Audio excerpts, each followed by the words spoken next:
নমস্কার বন্ধুরা, welcome to my YouTube channel Sagnik Debnath review. দেখো একটা জিনিস, যে আমরা তো সবাই রথীন্দ্রর অপেক্ষা করছি, রথীন্দ্র মাল্টিপ্লেক্স। কিন্তু এবার আমি একটা জিনিস বলতে চাই, সেটা হচ্ছে প্রথমতে আমি সুমিত দাদাকে ধন্যবাদ জানাতে চাই।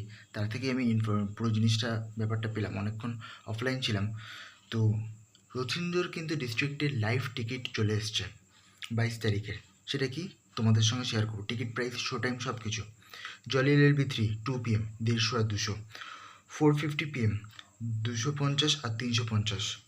আচ্ছা, 8 PM তিনটে শো পেয়েছে, তিনটে শো টাইম, 150 আর 300। ঠিক আছে। ডেমন স্লেয়ার, এটা কিন্তু একটা জাপানিজ মুভি, হিন্দিতেও আছে জাপানিতেও আছে, হিন্দিটা বলছি। 7:30 PM একটাই শো হিন্দিতে পেয়েছে, 250 প্রাইস আর 350। আচ্ছা, ধূমকেতু 5 PM 150 আর 200।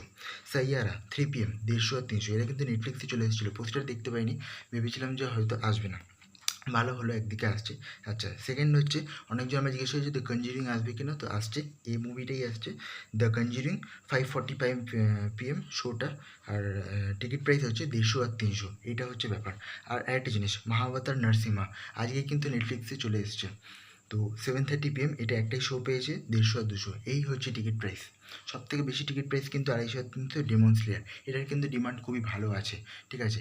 তোমরা যদি কোনো অসুবিধা হয় তোমরা আমাকে জিজ্ঞেস করতে পারো। আজকের মতো এই পর্যন্ত, আবার দেখা হবে পরের ভিডিওতে। তখন ভালো থাকুন, সুস্থ থাকুন। Thank you.